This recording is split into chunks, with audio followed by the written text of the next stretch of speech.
রহমতের নবী, ইনসাফওয়ালা নবী, শরীর থেকে কাপড় সরাইয়া সাহাবীর সামনে হাজির।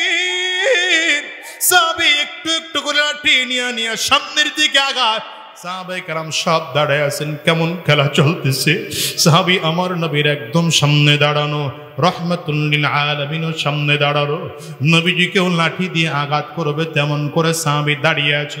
হঠাৎ করে আল্লাহর নবীর সাহাবী বাম হাত দিয়ে লাঠিটা পেছন দিকে ফালাইয়া আমার নবীর জড়ায়া ধইরা চুমা দিতে আরম্ভ করেছে। নবীর সিনার সাথে সিনাটা লাগাও, আমার নবীর পেটের সাথে নিজের পেটটা লাগায় কান্না করে আর বলে, পয়গম্বর আমি আপনারে কেমনে প্রতিশোধ নেব? হতে পারে না আমি আমার নবীর প্রতিশোধ নিতে পারি না। আমার নবী আমার উপরে কোনো জুলুম করে নাই, কেন প্রতিশোধই বা আমি নেব? ইনসাফ দেখায় গেছেন গোটা সমাজে। ইনসাফ কাকে বলে মিয়া দেখায় গেছেন আমার নবী। ছোট নবী, শিশু নবী, মায়ের স্তনে মুখ লাগায়া এক স্তন খায়, আরেক স্তনে পান দুধ, মুখ লাগায় না, দুধও পান করে না, শুধু এক স্তনে মুখ লাগায়। নবীজি বড় হলেন, হালিমাতুস সাদিয়া নবীজির মা, দুধ মা। আসছেন, মুহাম্মদ আমার সন্তান, তুমি আমার দুধ পান করেছো, আমি তোমারে চিনি, তুমি নবী হবে আমি বুঝতে পারছি। তবে একটা প্রশ্ন আমার, তুমি সব সময় আমার একটা দুধ পান করছো, কোনোদিন দ্বিতীয় স্তনে মুখ লাগাও নাই, কখনোই একসাথে দুই স্তনে মুখ দাও নাই, কেন বলো তো? কেন? রহমাতুল লিল আলামিন কয়, মা আমি তো ইনসাফ প্রতিষ্ঠার জন্য দুনিয়া আসছি, আমি তো ইনসাফ প্রতিষ্ঠা করব, বেইনসাফি করার জন্য আসিনি। রহমাতুল লিল আলামিন বলেন, মা আমি জানি আমি ছাড়া আপনার আর একজন সন্তান আছে, আপনার গর্ভের সন্তান। আমার ভাইয়েরও তো দুধের প্রয়োজন হবে, মায়ের দুধের প্রয়োজন হবে। আপনি আমাকে নিয়েছেন, যদিও আপনার সকল বরকত আমি নবীর কারণে হয়েছে, কিন্তু মা যত বরকত হয়েছে সব ইনসাফের কারণে হয়েছে। আমি নবী জুলুম করতে পারি না, এই জন্য একটা দুধের স্তনে মুখ লাগায় দুধ পান করতাম, আমার ভাইয়ের যেন কোনো ক্ষতি না হয়। যুদ্ধের ময়দানে নবী ইনসাফ প্রতিষ্ঠা করে। যুদ্ধের ময়দানে যেখানে কাফিরদের সাথে মুসলমানদের মোকাবেলা হবে, সেখানে আমার নবী ইনসাফের চিন্তা করতেছেন। বদরের যুদ্ধ যখন আরম্ভ হয়ে যাবে, সাহাবায়ে কেরামদেরকে আমার নবী কাতার করে করে দাঁড় করাইতেছেন। একজন সাহাবী পেছনের কাতার থেকে বারবার করে সামনের দিকে লাফ দিয়ে আসে। নবী আমার বারবার করে ইশারা করে পেছনে যাইতে বলেন, সাহাবী আবারও সামনে আসে, আবারও নবী পেছনে যাইতে বলেন, সাহাবী আবারও আসেন। কয়েকবার করার পরে রহমাতুল লিল আলামিনের হাতের মধ্যে একটা লাঠি ছিল, লাঠি দিয়ে পেটের মধ্যে হালকা করে একটু আঘাত করে বললেন, এই সাহাবী বারবার করে পেছনে যাইতে বলি, কেন সামনের দিকে আগাও? সাহাবীকে নবীজির লাঠি দিয়ে হালকা করে আঘাত করেছেন। সাহাবী ওখানে দাঁড়ায় দাঁড়ায় কান্না করতে আরম্ভ করেছেন, নবী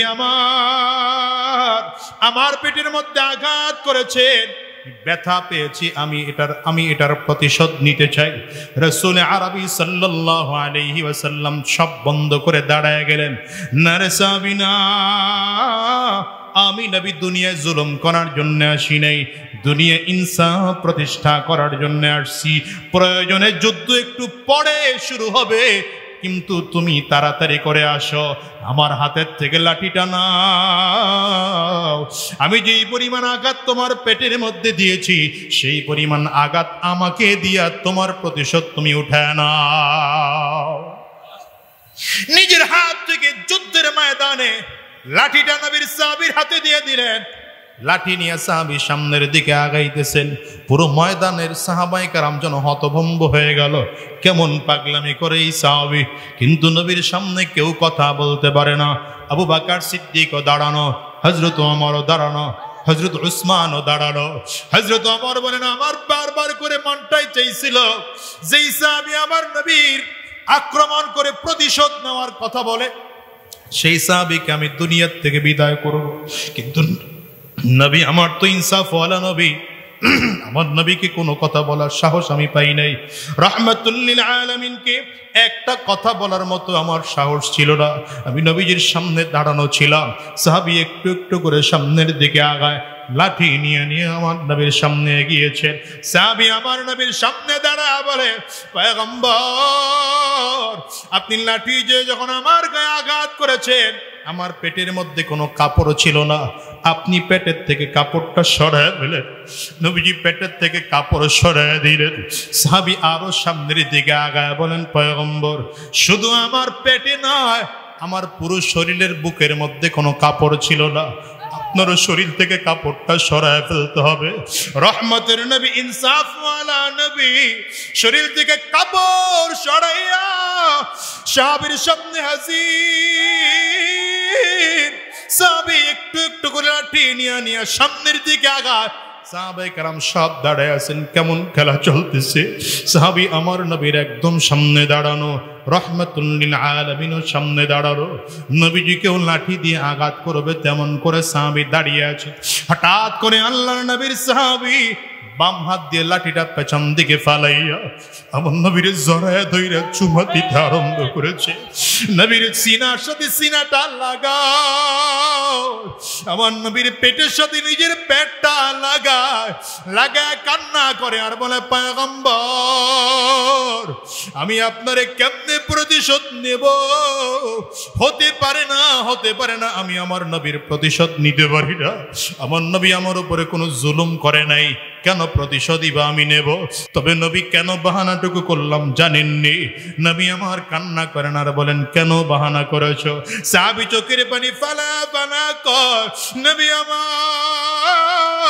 আমার কাছে মনে হয় যুদ্ধ শুরু হয়ে যাবে, আমি মনে হয় দুনিয়া হায়াত বেশি পাবো না, যুদ্ধের ময়দানে শহীদ হয়ে যাব, আমাকে দাফন করা হবে। আমি দুনিয়ার থেকে বিদায় নিলে আমার কবরটা জান্নাতের টুকরা হবে না, জাহান্নামের গর্ত হবে, জানি না। আমি এই জন্য আমার সিনাটা নবীজির সিনার সাথে লাগায় নিলাম, আমার চামড়া নবীর চামড়ার সাথে একটু ঘষা লাগায় নিলাম। যদি আমার কাছে আযাব আসে, আল্লাহর আযাব তো বলবে এই শরীরের সাথে নবীর শরীরটা মিলছিল, এই শরীরের ঘামের সাথে নবীর শরীরের ঘাম মিলেছে, এই শরীরের চামড়ার সাথে নবীর শরীরের চামড়া মিলেছে না, এখানে আযাব দেওয়া যাবে না, এই কবরে গজব দেওয়া যাবে না। ওরে দুনিয়ার যুবক, সাহাবায়ে কেরাম কবরের আযাব থেকে বাঁচার জন্য কত চেষ্টা, কত ফিকির, কত মেহনত। তোমার আমার মধ্যে মরণের ভয় নাই, কবরের ভয় নাই, হাসরের ভয় নাই, মিজান ও পুলসিরাতের কোনো ভয় নাই। হযরত উসমান বিন মাযউন জিজ্ঞাসা করলেন, পয়গম্বর, আমার কাছে মনে হয় আপনার কাছে ওহী আসছে।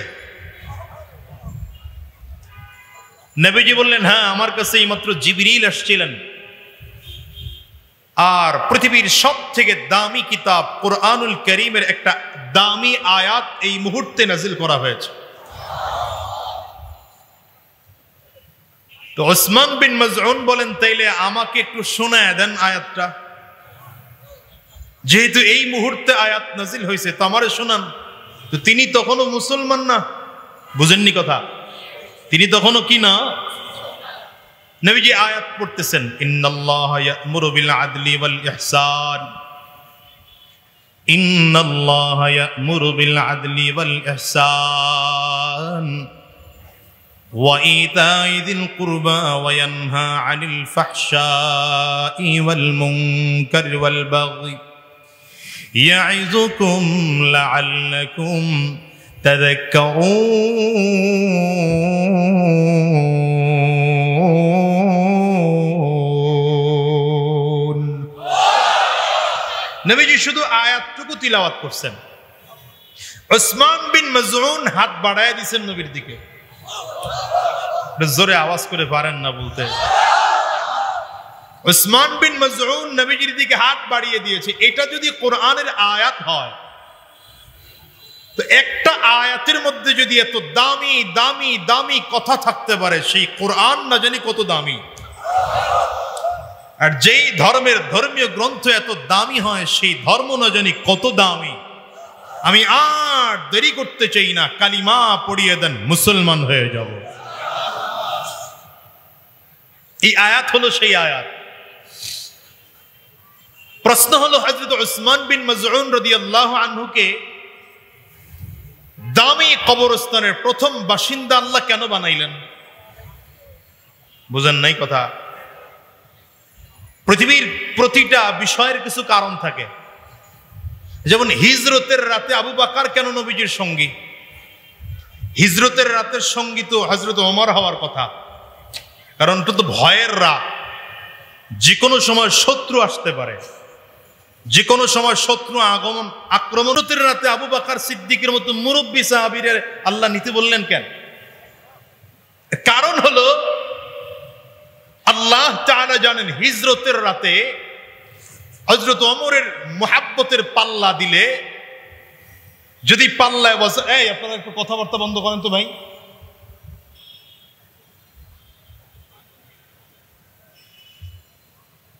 যদি আল্লাহর নবীর মুহাব্বতকে পাল্লায় ওজন করা হয় তো ওমরের মুহাব্বত পাল্লায় রাখা হবে, ওসমানের মুহাব্বত পাল্লায় রাখা হবে, আলীর মুহাব্বত পাল্লায় রাখা হবে, সব সাহাবীর মুহাব্বতকে এক পাল্লায় রাখা হবে।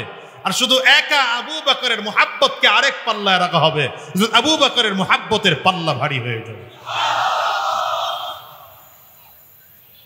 আবু বকর সিদ্দিকের পৃথিবীতে যতগুলো জিনিস প্রিয় সবগুলো নবী সম্পৃক্ত। মসজিদে নববীতে একবার আলোচনা হচ্ছে, নবীজিও বলছেন তার কাছে কয়টা জিনিস প্রিয়, সাহাবীরাও বলতেছেন কয়টা প্রিয়। তো আমার নবী বলেন, দুনিয়ার মধ্যে আমার কাছে সবথেকে প্রিয় তিনটা। কি কয়? নবী কয়। কে বলেন? হুব্বিবা ইলাইয়া মিন দুনিয়াকুম সালাস। দুনিয়ার মধ্যে সাহাবায়ে কেরাম আমার কাছে সবথেকে প্রিয় জিনিস তিনটা। কয়টা? এর মধ্যে এক নম্বর আত্তীব। নবী বলেন আমার কাছে এক নম্বর প্রিয় সুগন্ধি, আমার কাছে বড় প্রিয়। দ্বিতীয় নম্বর নিসা, মহিলা জাতি আমি নবীর কাছে বড় প্রিয়। মহিলা জাতি মানে আমার নবীর কাছে মায়ের জাতি প্রিয়, আমার নবীর কাছে কন্যার জাতি বড় প্রিয়, আমার নবীর কাছে বোনের জাতি বড় প্রিয়, আমার নবীর কাছে হালাল স্ত্রী বড় প্রিয়। নবী আমার বলেন আমার কাছে তিন নম্বর প্রিয়, জুইলাত কুররাতু আইনি ফিস সালাহ। নামাজের মধ্যে আমি আমার চোখের শীতলতা খুঁজে পাই। নবীজি যখনই বললেন পয়গম্বর আমার কাছে তিনটা জিনিস দুনিয়ার মধ্যে বড় প্রিয়, লাভ দিয়ে আবু বকর সিদ্দিক দাঁড়িয়েছেন, পয়গম্বর যেমন করে আপনার কাছে তিনটা জিনিস প্রিয়, আমি আবু বকরের কাছেও তেমন করে তিনটা জিনিস প্রিয়।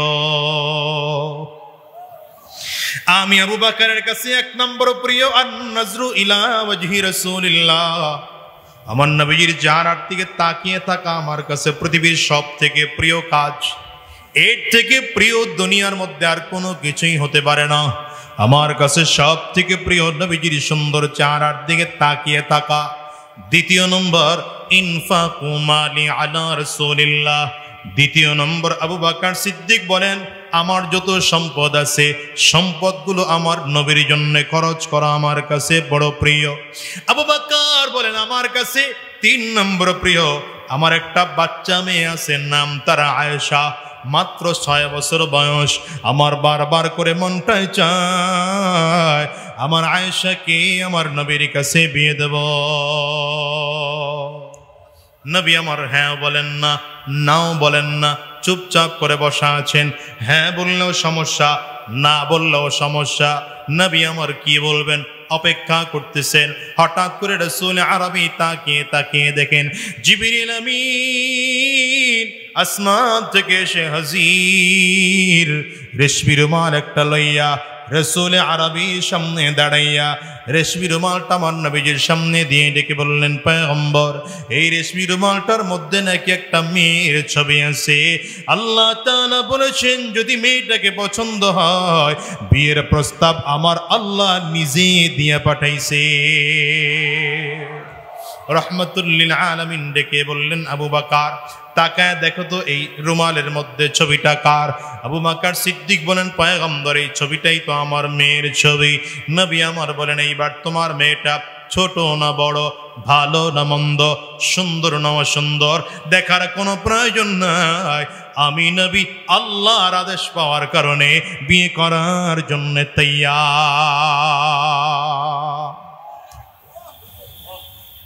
রব্বে কারীম দেখলেন ওমর আমার নবীকে ভালোবাসে, উসমান আমার নবীকে ভালোবাসে, সব সাহাবীরা আমার নবীকে ভালোবাসে, কেউ কোনোদিন কম ভালোবাসে না। কিন্তু সকলের ভালোবাসাগুলো যদি এক পাল্লায় দেওয়া হয়, আবু বকর আমার নবীকে যেই পরিমাণ ভালোবাসে কোনোদিন তার সমান হবে না। এই জন্য যদিও আবু বকর মুরব্বী, যদিও উসমান রাদিয়াল্লাহু আনহু নওজওয়ান ছিলেন, যদিও হযরত ওমর রাদিয়াল্লাহু আনহু বাহাদুর ছিলেন, যদিও আলী ইবনে আবি তালেব রাদিয়াল্লাহু আনহু যোদ্ধা ছিলেন, কিন্তু আমার আল্লাহ তাআলা যুদ্ধের ময়দানে যাওয়ার জন্য নয়, হিজরতের রাতে যাওয়ার জন্য আবু বকরকে আমার নবীর সাথী বানায় দিলে। পৃথিবীর সবথেকে দামি কবরস্থান জান্নাতুল বাকি, মনে আছে না ভুলে গেছে? তেমন এক কবরস্থান যে কবরস্থানের একজন কবরওয়ালার কবরেও আযাব হয় না। সুবহানাল্লাহ, ভালো করে বলতে পারলেন? কেমন দামি কবর বুঝেন নাকি মিয়া? যে কবরস্থানের একটা কবরের মানুষের কবরেও আযাব হয় না। এই আজিমপুর কবরস্থানে আমাদের কত বাবা, কারো মা শোয়া আছে, কারো বাবা ঘুমিয়ে আছে, কারো জোরের ভাই ঘুমিয়ে আছে, কারো স্ত্রী ঘুমিয়ে আছে। বলেন তো কেউ গ্যারান্টি দিতে পারবেন যেখানে একজন মুর্দেগানের কবরেও আযাব হয় না? হ্যাঁ, কেউ জান্নাতি আছে, কেউ জাহান্নামী আছে, কথা কয় না। কারো কবরটা জান্নাতের বাগান, আবার কারো কবরটা জান্নাতের টুকরা, জাহান্নামের টুকরা। কারো কবরটা জান্নাতের বাগান, কারো কবরটা জান্নাতের টুকরা। কিন্তু মদিনার কবরস্থান তো দামি কবরস্থান, যেখানে একজন মুর্দেগানের কবরের মধ্যেও আযাব না। পৃথিবীতে 3টা কবর, যে কবর পৃথিবীর সবথেকে দামি কবর, এর মধ্যে 1 নম্বর কবর মদিনাতুল মুনাওয়ারার পাশে, যার প্রতিষ্ঠাতা আমার নবী নিজে, জান্নাতুল বাকি। এই কবরস্থানের একজন মুর্দার কবরেও আযাব নাই। সুবহানাল্লাহ, ভালো করে কয় না?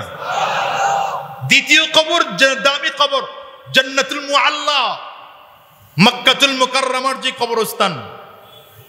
উলামায়ে কেরাম বলেন এখানেই যে ব্যক্তি কবরবাসী হয় তার কবরেও আযাব হয় না। আরেক দামি কবরস্থান হলো হাজী সাহেব যারা আল্লাহর রাস্তায় সফর করে বাংলাদেশ বিশ্ব থেকে হজ করতে যায়, ইহরাম পরা অবস্থায় যারা ইন্তেকাল করে তাদেরকে দাফন দেওয়ার আলাদা কবরস্থান আছে।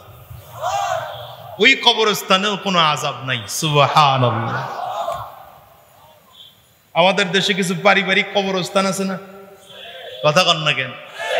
হ্যাঁ, পারিবারিক কবরস্থান বানানো অসুবিধা নাই, কিন্তু পারিবারিক কবরস্থান বানানোর আগে এটা হিসাব রেখেন যে আপনার সন্তানটাও যেন নামাজি হয়, আপনার ভাইটাও যেন নামাজি হয়, বাবাও যেন নামাজি হয়, মাও যেন নামাজি হয়, স্ত্রীও যেন নামাজি হয়। নয়তো ডানে আর বামে, সামনে পেছনের কবরে যখন আযাব শুরু হবে, আপনি নামাজি হলেও কিছু না কিছু আযাবের অংশ আপনার কবরেও আসবে। সব কবরে আবার এক হুকুম না, কিছু ব্যবধানও আছে। সব কবরে আবার এক হুকুম না, কিন্তু কিছু কিছু ব্যাপার হয় এমন। কারণ আমার এলাকায় আগুন লাগছে, যদি দেখেন না আগুন একটু দূরে লাগছে, তাইলে আমার ঘর কি নিরাপদ? সব বয়ে রয়েছে মগার মতো, কথাও কয় না। আমার ঘরটা কি নিরাপদ?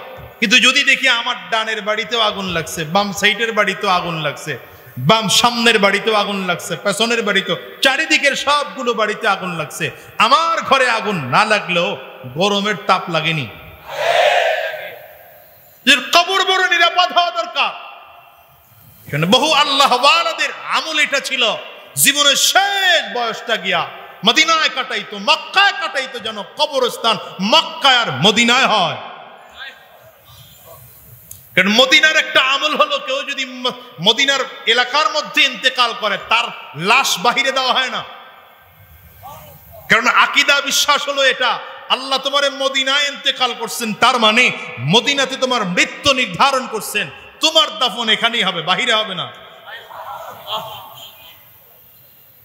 বড় দামি বিষয়। আমাদের দেশে কবরস্থান তো নামাজিও ঘুমায়, বেনামাজিও ঘুমায়, সুদখোরও ঘুমায়, ঘুষখোরও ঘুমায়, সব একসাথে। উজবেকিস্তানে এক কবর আছে, যেই কবরের 2000 মুহাদ্দিস এক কবরে ঘুমাইতেছে একই জায়গায়। আশ্চর্যের বিষয় হলো এদের প্রত্যেকের নাম হলো মুহাম্মদ এবং প্রত্যেকের 1 লক্ষ হাদিস মুখস্থ। কবরের জমিদাতা কবরের জন্য জমি ওয়াকফ করার সময় শর্ত দিয়ে ওয়াকফ করছে যে আমি আমার এই কবরে এইখানে সেই ঘুমাইতে পারবে যার 2টা যোগ্যতা থাকবে। 1 নম্বর যোগ্যতা হলো নাম মুহাম্মদ হইতে হবে, 2য় নম্বর যোগ্যতা 1 লক্ষ হাদিসের হাফেজ হইতে হবে। সাহেবে হিদায়াত উলামায়ে কেরাম যারা আছেন, হানাফি মাযহাবের সবথেকে গুরুত্বপূর্ণ কিতাব হলো হিদায়াত। এই হিদায়াত কিতাবের লেখক তিনিও 1 লক্ষ হাদিসের হাফেজ, কিন্তু তার নাম মুহাম্মদ না, এজন্য ওখানে কবর হয় নাই। তার নাম কি না? মুহাম্মদ না। এক শর্ত পাওয়া গেছে, আরেক শর্ত পাওয়া যায়নি। আমাদের কপাল ভালো, বাংলাদেশের কোন কবরের জমি ওয়াকফকারী এই শর্ত দেয় নাই যে বেনামাজির আমার এখানে দাফন দেওয়া যাবে না। যদি বেনামাজি দাফন দেওয়া যাবে না, সুদখোর দাফন দেওয়া যাবে না, ঘুষখোর দাফন দেওয়া যাবে না, কবরস্থানের জমি ওয়াকফ করার সময় যদি এই শর্ত দিত, তাইলে আপনার আমার সন্তান বাবার লাশ দাফন দিতে পারতো না, ওই কবরস্থানে না দিয়া বুড়িগঙ্গায় ভাসিয়ে দেওয়া লাগতো। কপাল ভালো। এখন আজিমপুর কবরস্থানে আল্লাহ ওয়ালারাও ঘুমায়, সুদখোরও ঘুমায়, টাটকা ঘুষখোর এইটাও ঘুমায়, ফরমালিন মুক্ত বাটপার ওইটাও কবরস্থানে ঘুমায়। কবরস্থান নিরাপদ হওয়া দরকার, নিজের কবরটা নিরাপদ হওয়া দরকার, নিরাপদ জায়গায় কবর হওয়া দরকার। জন্য কিছু বুদ্ধিমান মানুষ, আমি বুদ্ধিমান কা করে কই বুঝেননি, নবী যা করে বুদ্ধিমান কইছে তা করে। এখন তো আপনারা মনে করছেন যাকর টাকা বেশি এরা বুদ্ধিমান, এটি বুদ্ধিমান না। যাকর ক্ষমতা বেশি এরা বুদ্ধিমান, এটি বুদ্ধিমান না। ওরা আজীবনের জন্য মূর্খ। কথা বলেন না কেন? কারণ যারা সম্পদের পাহাড় গড়েছে হারাম রাস্তায়, পাশের বাড়ির বায়ের সম্পদ লুণ্ঠন করে, সুদ খেয়ে, ঘুষ খেয়ে, মদ খেয়ে হারাম রাস্তায় চলে, ওরা বুদ্ধিমান হতে পারে না। ওরা বুদ্ধিমান হতে পারে না। এরা সমাজের সবচেয়ে বড় অসভ্য, ইতর, জানোয়ার। ঠিক কিনা বলেন? নবী কয় বুদ্ধিমান কারা? বলে আল কাইয়িসু মান দানা নাফসাহু ওয়া আমিলা লিমা বা'দাল মাউত। নবী বলেন বুদ্ধিমান তো সে যে নিজেকে নিজে চিনে। নিজের নিজে চিনে মানে বুঝেন তো? আমি যে মুসলমান, এটা মুসলমানিত্ব বুঝে। আপনাদের ঢাকা জেলার যিনি ডিসি, উনি কি যার তার সাথে বন্ধুত্ব করে নাকি? কথা কয় না তো। হ্যাঁ, যার তার সাথে বন্ধুত্ব করবে কেন? ওনার লেভেলের লোক না হলে বন্ধুত্ব করবে না। কথা কয় না। এখানের যিনি পুলিশ কমিশনার, যার তার সাথে বন্ধুত্ব করবে না, তার লেভেলের লোক লাগবে। তো তুমি মুসলমানের সন্তান, ইহুদির সাথে বন্ধুত্ব করো, কাফিরের সাথে বন্ধুত্ব করো, বেঈমানদের সাথে বন্ধুত্ব করো, ওদের বাড়িতে গিয়ে খাও, ওদের প্রাসাদ খাও, আবার বলো আমার সবচেয়ে বড় পরিচয় আমি মুসলমান না, আমি মানুষ। আরে তুমি মানুষই না, তুমি এদেশের জানোয়ারের চেয়েও খারাপ। তুমি মুসলমান, তোমার বন্ধু আরেক মুসলমান হবে, দাড়িওয়ালা তোমার বন্ধু আরেক দাড়িওয়ালা হবে, টুপিওয়ালা তোমার বন্ধু আরেক টুপিওয়ালা হবে, নামাজির বন্ধু আরেক নামাজি হবে, রোজাদারের বন্ধু আরেক রোজাদার হবে। রোজাদারের বন্ধু বেরোজগার হতে পারে না, নামাজির বন্ধু বেনামাজি হতে পারে না। এই ইমানদারের বন্ধু সুদখোর আর ঘুষখোর হতে পারে না। যদি হয় বুঝতে হবে এর মধ্যে ভেজাল আছে।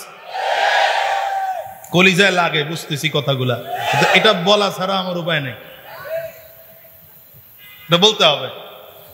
এজন্য কবর নিরাপদ হোক দোয়া করবেন, কবর নিরাপদ হোক দোয়া করবেন, যেন কবর নিরাপদ হয়। আজিমপুর কবরস্থানেও ঘুমাবো, কিন্তু আল্লাহ আমার কবরের এমন একটা জায়গা নির্ধারণ করে দিও যেন আমার ডানের কবরওয়ালাও জান্নাতি হয়, বামের কবরওয়ালাও যেন জান্নাতি হয়, সামনের কবরওয়ালাও যেন জান্নাতি হয়, পিছনের কবরওয়ালাও যেন জান্নাতি হয়। তাহলে আশা করা যায় আমি 100% জান্নাতি না হলেও এত ওয়াল ছেদ করে আমার কাছে আযাব আসা একটু দুষ্কর। বুঝেননি কথা? এই মদিনার কবরস্থান দামি। প্রশ্ন হলো উসমান বিন মাযউন রাদিয়াল্লাহু আনহু এই কবরস্থানের বাসিন্দা হলেন কেন? এর কারণ হলো নবীজির কাছে এসে একবার উসমান বিন মাযউন কয়, হুজুর আমি যদি আপনি অনুমতি দেন 5টা কাজ করব। কয়টা? এই খেয়াল করে না, দেখছেন কয়টা? 1 নম্বর হলো আমি চিরজীবনের জন্য ভালো খানা বর্জন করব। ভালো করে বুঝেন, চিরজীবনের জন্য ভালো খানা আর খাবো না। 2 নম্বর, অপারেশনের মাধ্যমে আমার ভেতরে যে পুরুষত্ব আসে নষ্ট করে ফেলবো। 3 নম্বর, আমার স্ত্রীকে তালাক দিয়ে দেব, জীবনে আর কোনোদিন বিয়ে করব না। 4 নম্বর হলো রাতের বেলায় আরামের ঘুম কোনোদিন আর ঘুমাবো না। 5 নম্বর হলো সারাদিন সারা রাত সময় পেলেই নফল নামাজ পড়ব। নবীজির কাছে অনুমতি চাইতে আসছেন। রাসূল আরবি বললেন, আন-নিকাহ মিন সুন্নতি ওয়ালা রাহবানিয়াত ফিল ইসলাম। শোনো উসমান, তুমি যা অনুমতি চাইতে আসছো এর মূল ভাষ্য হলো বৈরাগ্য জীবন তুমি চাও। ইসলাম বৈরাগ্য জীবনকে সমর্থন করে না, আর বিবাহ আমি নবীর সুন্নাহ। তো সুতরাং তুমি যেই 5টা অনুমতি চাইতে আসছো একটা অনুমতিও তোমাকে দেওয়া সম্ভব না। হযরত ওসমান কয়, হুজুর তাইলে আমাকে এমন একটা আমল শিখিয়ে দেন যে আমল করলে ডাইরেক্ট জান্নাতে যাওয়া যায়। সাহাবীদের জান্নাতে যাওয়ার কত ফিকির ছিল দেখেন। হ্যাঁ, আর আপনি আমি কবরের খবর নাই, জান্নাতের খবর নাই, জাহান্নামের খবর নাই, যেমন মনে চায় তেমন চলতেছি। সুদ ঘুষ হালাল হারাম সব একসাথে মিলায় চলতেছি। কথা কন না কেন? কয়টা অনুমতি নবীজি দিছেন না নিষেধ করেছেন?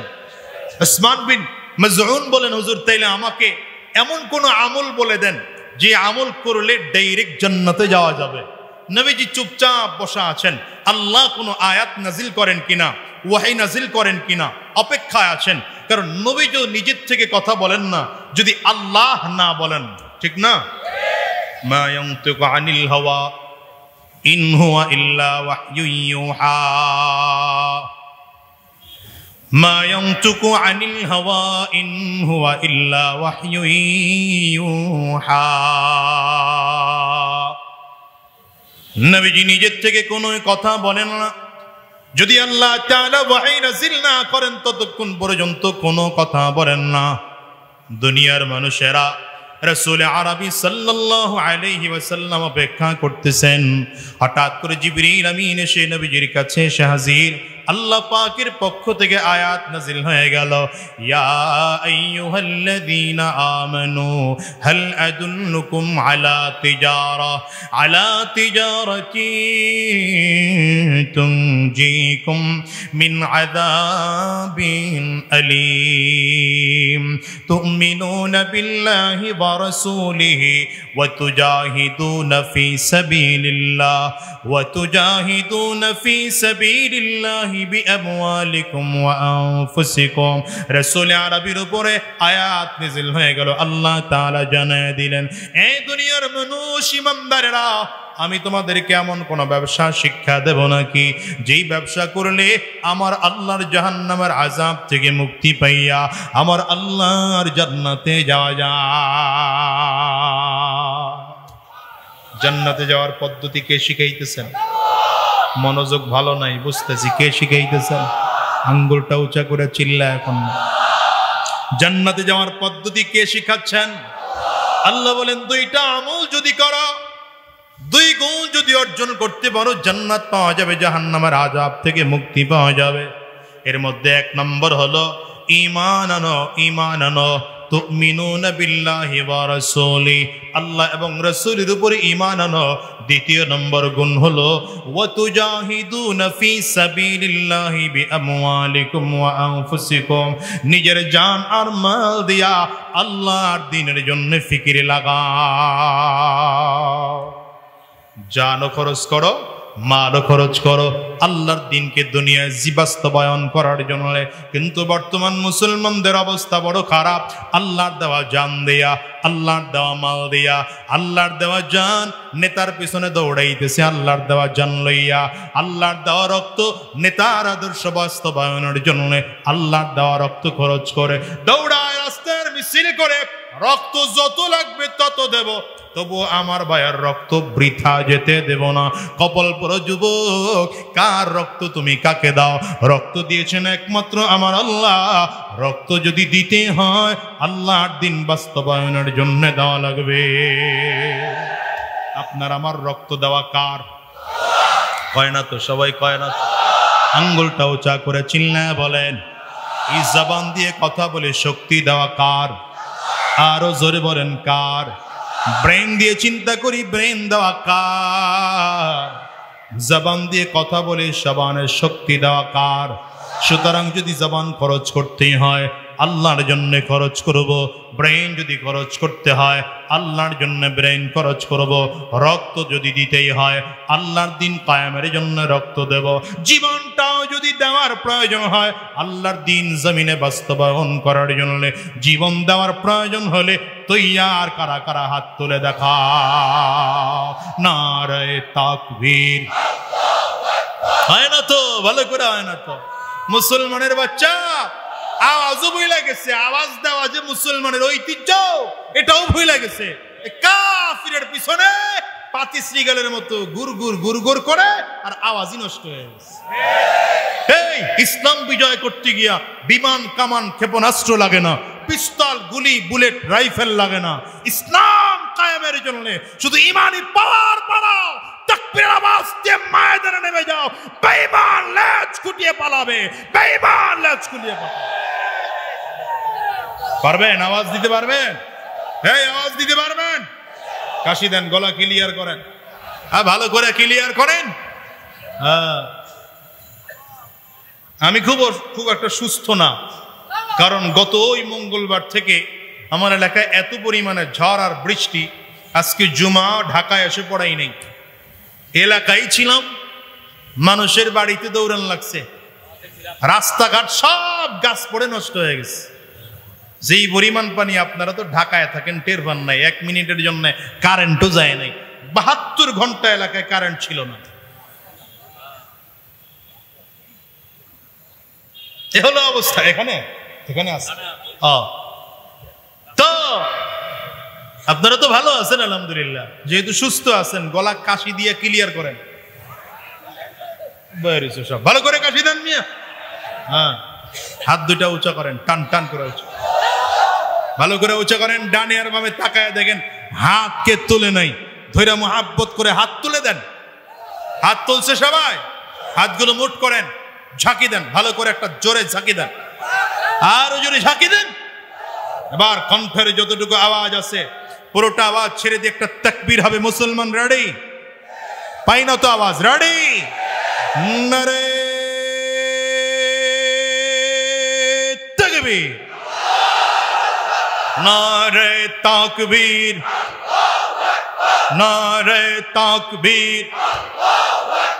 তোমার নেতা আমার নেতা, জোরে, তোমার নেতা আমার নেতা, বিশ্বনবী মুস্তাফা,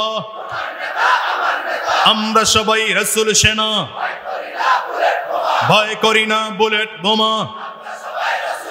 নারে তাকবীর, কোরআন সুন্নাহর আলো, কোরআন সুন্নাহ যেখানে, আলেম ওলামা যেখানে, সুদ ঘুষ যেখানে। ঠিক আছে তো? হ্যাঁ, এই আওয়াজ দিয়ে ময়দানে নামেন, কোন বেঈমান আপনার সামনে দাঁড়ানোর সাহস পাবে না। ঠিক কিনা বলো? আওয়াজ করে বলো। মুসলমানের বাচ্চা আওয়াজ দেয়, জিমা জিমা বেড়াইমা মুরগির মতো আওয়াজ দেয়।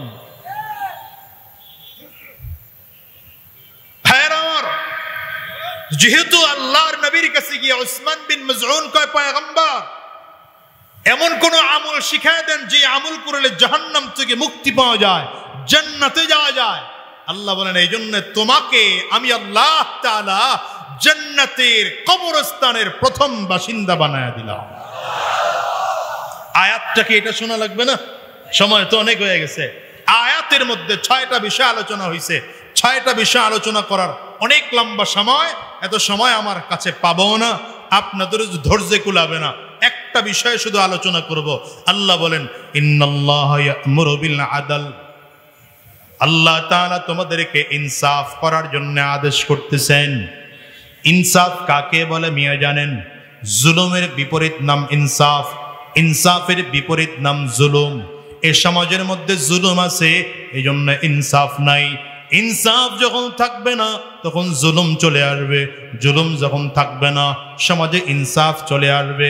যেই সমাজে ইনসাফ আসে সেই সমাজের মধ্যে অটোমেটিক শান্তি আরম্ভ হয়। শুধু একটা নসিহত করে যাব, একটা কথা, এই যেই সমাজে জুলুম আছে সেই সমাজে কি নাই? ইনসাফ নাই। যেই সমাজে ইনসাফ আছে সেখানে জুলুম নাই। কারণ একটা হলো আলো, একটা হলো অন্ধকার। যেখানে অন্ধকার থাকে সেখানে আলো আসে না, যেখানে আলো আসে সেখানে অন্ধকার থাকে না। এই মিয়া জুলুম করা লাগে না। আপনি অনেকে খুব ডিস্টার্ব করেন, কিন্তু আপনি স্বেচ্ছাসেবক, সাবধান থাকতে হবে। কিচ্ছু লড়াচড়া করা যাবে না, একদম দাঁড়ায় থাকেন। নয়তো বসেন, বসেন ওখানে বসেন।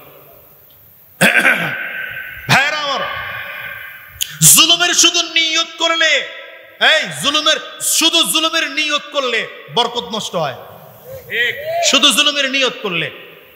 ইমানদার বাদশাহ, ইমানদার বাদশাহ, বাদশাহ কিন্তু বেঈমান না, ইমানদার, আমলওয়ালা, দিনওয়ালা বাদশাহ।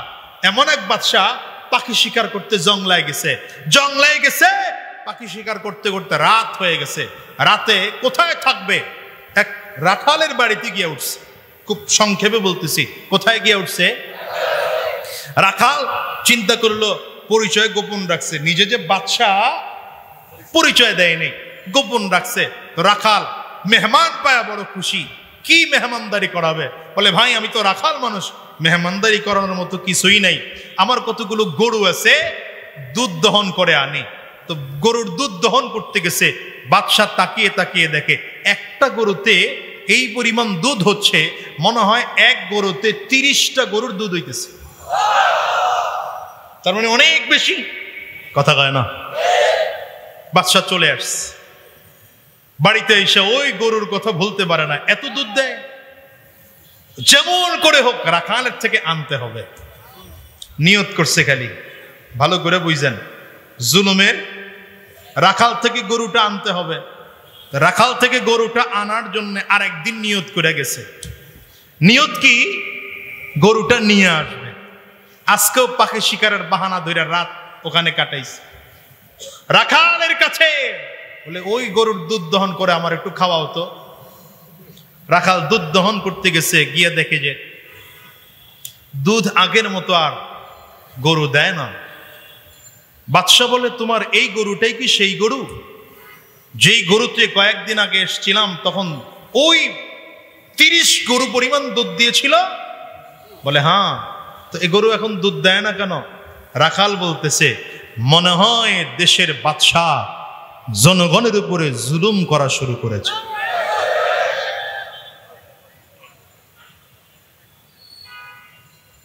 বাদশাহ চিন্তা করে, আমি জুলুম করলাম, এ জানলো কেমনে? জুলুম তো করিও নাই, শুধু নিয়ত করছি। লজ্জা পেয়ে গেছে বাদশাহ, চলে আসছে রাত্রে। বাড়িতে এসে আল্লাহর কাছে তাওবা কান্নাকাটি, আল্লাহ আমি অন্যায় করেছি, জুলুম করেছি, পাপ করেছি, মাফ চাই। আবার কয়েকদিন পরে গেছে, আমি তো এখন জুলুম করা বন্ধ করলাম, গরুর খবরটা নিয়ে দেখি।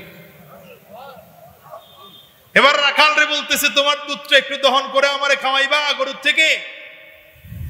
রাখাল দুধ দহন করতে গেছে, দেখে যে আগের মতো দুধ দেওয়া শুরু করছে। বাচ্চা বলে, এটাই কি তোমার সেই গরু যেটা কয়েকদিন আগে আসছিলাম দুধ দিল না? বলে, হ্যাঁ। এখন দুধ দেয় কেন? মনে হয় দেশের বাদশাহ সাধারণ মানুষের উপরে ইনসাফ করা শুরু করেছে। বাদশাহ বলে, আচ্ছা এখন নিজের পরিচয় না দিয়ে পারে না তো? শোনো, দেশের বাদশাহ জুলুম করে নাই, শুধু জুলুমের নিয়ত করছিল। ইনসাফ করে নাই, শুধু ইনসাফের নিয়ত করছে। তো তুমি কেমনে জানলা আমি বাদশাহ? তুমি জানলা কেমনে যে আমি জুলুম করার নিয়ত করছি বা জুলুম করেছি? বলে বাদশাহ আমি জানি নাই, কিন্তু আমি এতটুকু বুঝি যে এই দেশের বাদশাহ জুলুম করার নিয়ত করে কোনো মানুষের উপরে যদি কোনো সাধারণ জনগণের উপরে জুলুম হয়, সেই দেশ থেকে আল্লাহ বরকত উঠায় নিয়ে যায়। আর কোন দেশের বাদশাহ যদি জনগণের উপরে ইনসাফ করে না, শুধু নিয়ত করে ইনসাফ করার, সেই দেশে আল্লাহর পক্ষ থেকে বরকত নাজিল হয়। কারণ আমাদের দেশে বরকত আছে না নাই মিলাই নিয়েন আপনি, আমার এত বলার দরকার নেই। কারণ কিছু বললে তো আমারও গায়ে লাগে, আমিও তো কোনো একটা এলাকার চেয়ারম্যান। আল্লাহ আমারও জুলুম থেকে হেফাজত করুক, আমিও যেন জালিম হয়ে না যাই। আমি আপনাদের কাছেও দোয়া চাই, আমার এলাকার মানুষের কাছেও দোয়া চাইছি, যেদিন আমার ভেতরে সরকারি এক টাকা খাওয়ার লোভ ঢুকবে, আল্লাহ সেজন্য বেইজ্জতি কইরা আমার থেকে চেয়ারম্যানই নিয়ে নেয়। প্রয়োজন নেই আমার ওই চেয়ারম্যানই, প্রয়োজন নেই ওই চেয়ারম্যানই। কারণ গেছি ময়লার ট্যাঙ্কি পরিষ্কার করার জন্য, গিয়ে যদি আমিও ময়লা পালাই তাইলে চেয়ারম্যান হয়ে লাভ হইল কি মিয়া? রাগ করতেছেন মনে হয়। এই কথাগুলো শুনতে আপনারা প্রস্তুত না আমি জানি, কারণ হুজুররা এই কথা কোক আপনারা চান না। আপনারা চান হুজুররা খালি কান্নাকাটি করবে আর কিচ্ছু বলবে না। ইনসাফ ওয়ালা ছিলেন আমার নবী, ইনসাফ দেখায় গেছেন গোটা সমাজে। ইনসাফ কাকে বলে মিয়া দেখায় গেছেন আমার নবী। ছোট নবী, শিশু নবী, মায়ের স্তনে মুখ লাগায়া এক স্তন খায়, আরেক স্তনে পান দুধ, মুখ লাগায় না, দুধও পান করে না, শুধু এক স্তনে মুখ লাগায়। নবীজি বড় হলেন, হালিমাতুস সাদিয়া নবীজির মা, দুধ মা। আসছেন মুহাম্মদ, আমার সন্তান, তুমি আমার দুধ পান করেছো, আমি তোমারে চিনি, তুমি নবী হবে আমি বুঝতে পারছি। তবে একটা প্রশ্ন আমার, তুমি সব সময় আমার একটা দুধ পান করছো, কোনোদিন দ্বিতীয় স্তনে মুখ লাগাও নাই, কখনোই একসাথে দুই স্তনে মুখ দাও নাই, কেন বলো তো? কেন?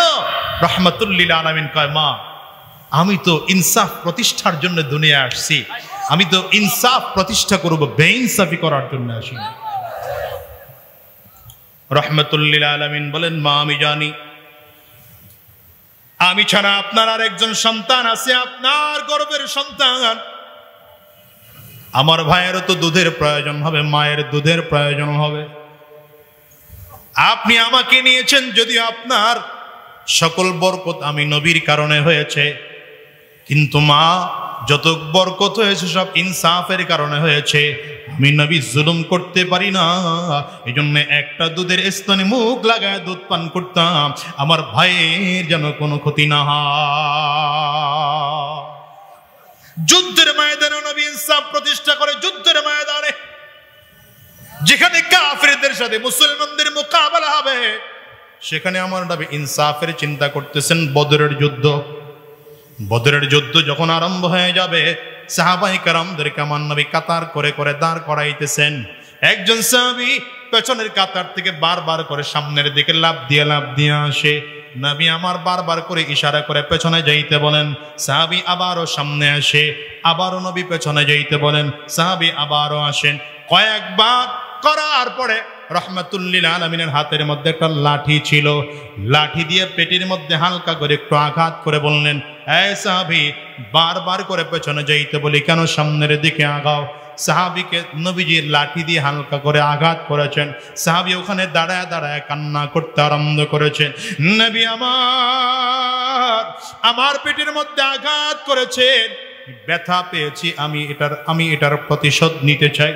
রাসূল আরবি সাল্লাল্লাহু আলাইহি ওয়াসাল্লাম সব বন্ধ করে দাঁড়ায় গেলেন। না রে সাহাবী না, আমি নবী দুনিয়ায় জুলুম করার জন্য আসি নাই, দুনিয়া ইনসাফ প্রতিষ্ঠা করার জন্য আসছি। প্রয়োজনে যুদ্ধ একটু পরে শুরু হবে, কিন্তু তুমি তাড়াতাড়ি করে আসো, আমার হাতের থেকে লাঠিটা নাও।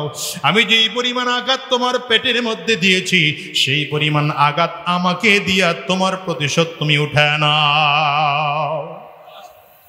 নিজের হাত থেকে যুদ্ধের ময়দানে লাঠিটা নবীর সাহাবীর হাতে দিয়ে দিলেন। লাঠি নিয়ে সাহাবী সামনের দিকে আগাইতেছেন। পুরো ময়দানের সাহাবায়ে কেরাম যেন হতভম্ব হয়ে গেল, কেমন পাগলামি করে এই সাহাবী। কিন্তু নবীর সামনে কেউ কথা বলতে পারে না। আবু বকর সিদ্দিকও দাঁড়ানো, হযরত ওমরও দাঁড়ানো, হযরত উসমানও দাঁড়ানো। হযরত ওমর বলেন, আমার বারবার করে মনটাই চাইছিল যেই সাহাবী আমার নবীর আক্রমণ করে প্রতিশোধ নেওয়ার কথা বলে, সেই সাহাবীকে আমি দুনিয়া থেকে বিদায় করব। কিন্তু নবী আমার তো ইনসাফওয়ালা নবী, আমার নবীকে কোনো কথা বলার সাহস আমি পাই নাই। রাহমাতুল লিল আলামিনকে একটা কথা বলার মতো আমার সাহস ছিল না। আমি নবীজির সামনে দাঁড়ানো ছিলাম। সাহাবী একটু একটু করে সামনের দিকে আগায়, লাঠি নিয়ে নিয়ে আমার নবীর সামনে এগিয়েছেন। সাহাবী আমার নবীর সামনে দাঁড়ায় বলে, পয়গম্বর, আপনি লাঠি যে যখন আমার গায়ে আঘাত করেছেন, আমার পেটের মধ্যে কোনো কাপড় ছিল না, আপনি পেটের থেকে কাপড়টা সরায় দিলেন। নবীজি পেটের থেকে কাপড় সরায় দিলেন। সাহাবী আরো সামনের দিকে আগায় বলেন, পয়গম্বর, শুধু আমার পেটে নয়, আমার পুরো শরীরের বুকের মধ্যে কোনো কাপড় ছিল না, আপনার শরীর থেকে কাপড়টা সরায় ফেলতে হবে। রহমতের নবী, ইনসাফওয়ালা নবী, শরীর থেকে কাপড় সরাইয়া সাহাবীর সামনে হাজির। সাহাবী একটু একটু করে লাঠি নিয়ে সামনের দিকে আগায়। সাহাবায়ে কেরাম সব দাঁড়ায় আছেন, কেমন খেলা চলতেছে। সাহাবী আমার নবীর একদম সামনে দাঁড়ানো, রহমাতুল লিল আলামিনও সামনে দাঁড়ানো। নবীজিকেও লাঠি দিয়ে আঘাত করবে তেমন করে সাহাবী দাঁড়িয়ে আছে। হঠাৎ করে আল্লাহর নবীর সাহাবী বাম হাত দিয়ে লাঠিটা পেছন দিকে ফালাইয়া আমার নবীর জড়ায় ধইরা চুমা দিতে আরম্ভ করেছে।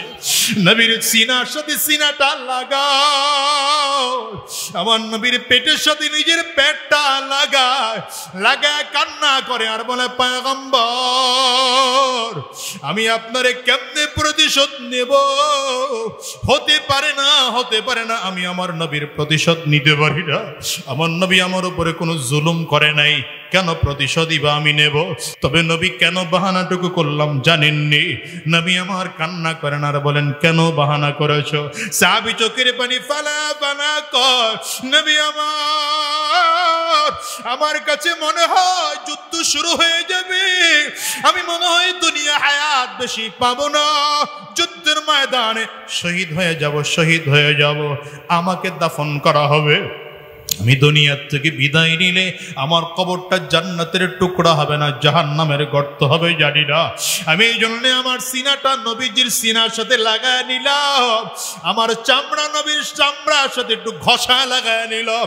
যদি আমার কাছে আযাব আসে, আল্লাহর আযাব তো বলবে এই শরীরের সাথে নবীর শরীরটা মিলছিল, এই শরীরের ঘামের সাথে নবীর শরীরের ঘাম মিলেছে, এই শরীরের চামড়ার সাথে নবীর শরীরের চামড়া মিলেছে না, এখানে আযাব দেওয়া যাবে না, এই কবরে গজব দেওয়া যাবে না। ওরে দুনিয়ার যুবক, সাহাবায়ে কেরাম কবরের আযাব থেকে বাঁচার জন্য কত চেষ্টা, কত ফিকির, কত মেহনত। তোমার আমার মধ্যে মরণের ভয় নাই, কবরের ভয় নাই, হাসরের ভয় নাই, মিজান ও পুলসিরাতের কোনো ভয় নাই। যেন কবর কত ভয়ঙ্কর,